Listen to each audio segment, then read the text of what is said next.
The bike appears from nowhere. It is lap 9 of the Austrian Grand Prix, August 2020, and Valentino Rossi is doing what he has done for over 2 decades, threading a motorcycle through a braking zone at roughly 300 km/h. Franco Morbidelli and Johann Zarco collide just ahead of him, and Morbidelli's Yamaha becomes a 200-kilogram projectile cartwheeling directly across Rossi's path. What happens next, a phenomenon researchers call Tachypsychia, is the part worth understanding neurologically. Rossi called it the most dangerous moment of his career, an event he described as flying past his helmet like a huge, mad bullet. At 41 years old, a 9-time world champion with more hours on the edge of catastrophic speed than almost any human alive, he experienced something strange in that fraction of a second. The world appeared to slow down. Most people's instinct, when they hear that, is to assume the brain must be processing information faster, running some kind of emergency overdrive mode. The research tells a considerably more complicated story, and in some ways, a more unsettling one. The study that put this question to a proper test appeared in PLOS 1 in December 2007, led by Chess Stetson and neuroscientist David Eagleman, then at Baylor College of Medicine. Their approach was admirably direct. They dropped people off a building.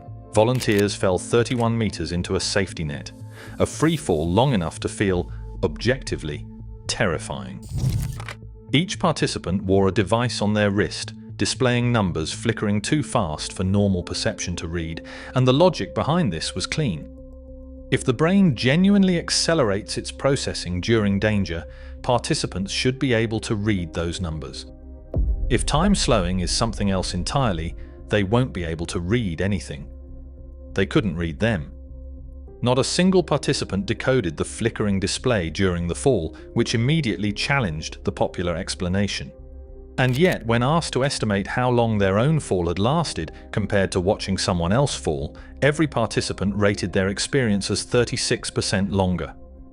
The subjective feeling of extended duration was real and consistent. The mechanism people assumed was driving, it turned out to be wrong. Eagleman and his colleagues concluded that what people experience as time slowing is not the brain running faster in the present moment.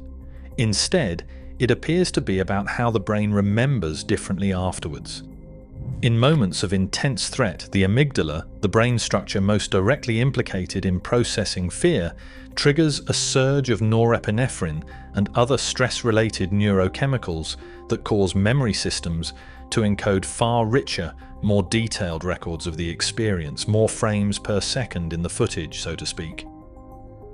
A denser memory, the researchers argued, subjectively feels as though it must have taken longer to live through, because in a sense, there is simply more of it.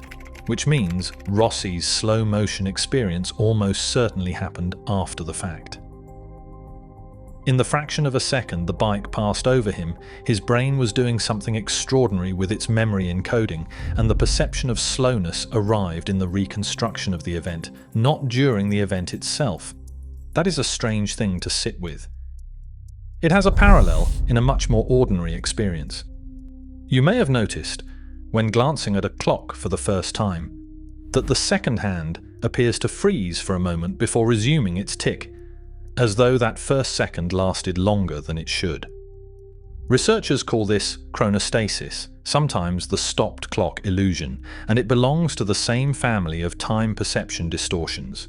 The brain, in that moment of redirected attention, is doing something similar to what it does under extreme stress, backfilling the perceived duration of an event using the richness of what it just encoded.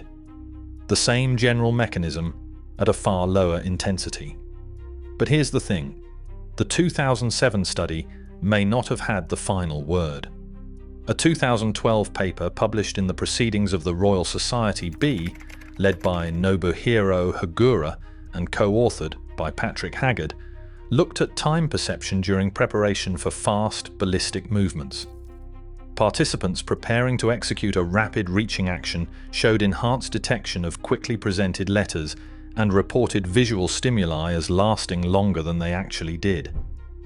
Hagura and his team proposed that in the moments before committing to an explosive movement, the brain may genuinely widen its sensory window, taking in more information per unit of time, potentially to give itself one final opportunity to abort the action if something in the environment changes at the last instant. The inspiration for that study came from somewhere specific. Professional ball game players have long reported the sensation of the ball slowing down just before they strike it, and the researchers decided that observation deserved serious attention rather than dismissal. On their account, the brain is not only building richer memories during high-stakes moments, it is, at least during action preparation, actually increasing its temporal resolution in real time, which is a meaningfully different claim from what Eagleman's team found. So which account is correct? Memory artifact or genuine shift in real-time processing? The honest answer is that nobody has settled this yet. Both studies are over a decade old, neither has been replicated at the scale needed to call it a consensus finding, and the central ethical problem has not gone anywhere. Placing participants in a situation dangerous enough to reliably trigger the phenomenon while controlling conditions carefully enough to measure it cleanly remains genuinely difficult. The most informative moments tend to happen at 300 km per hour on racing circuits, not under controlled conditions in a university lab, which tells you something about the limits of what the research can currently confirm. Where the two camps do agree is that the experience itself is real, and that the brain is doing something active and purposeful during those moments. Researchers believe the system may be a feature rather than a flaw, a mechanism that prioritizes information acquisition precisely when a single moment carries the highest possible stakes. Whether it operates through amygdala-driven memory encoding, a genuine widening of sensory processing, or some combination of both, the brain is not passively registering danger. It is responding to it in ways that alter the texture of the experience completely. There is also a cost attached to all of this. Tachypsychia, this alteration of time perception under extreme stress, appears to carry a range of side effects that are less discussed. Tunnel vision narrows the visual field. Transient shifts in color perception have been reported. And after the event, the norepinephrine and cortisol surge involved tends to produce significant fatigue and emotional instability, regardless of how much physical effort was actually expended. Running the brain's emergency systems is not free. The bill arrives once the danger has passed. Rossi finished 5th at the 2020 Austrian Grand Prix, the leading Yamaha rider that day after restarting the race. The following year, he retired from MotoGP, citing that moment in Austria as something that had shifted his relationship with the sport. Not because of fear in any simple sense, but because the bike crossing his path had been entirely outside his control. And for a man who had built a career on reading and managing risk at the outer limits of human ability, that randomness carried a particular weight.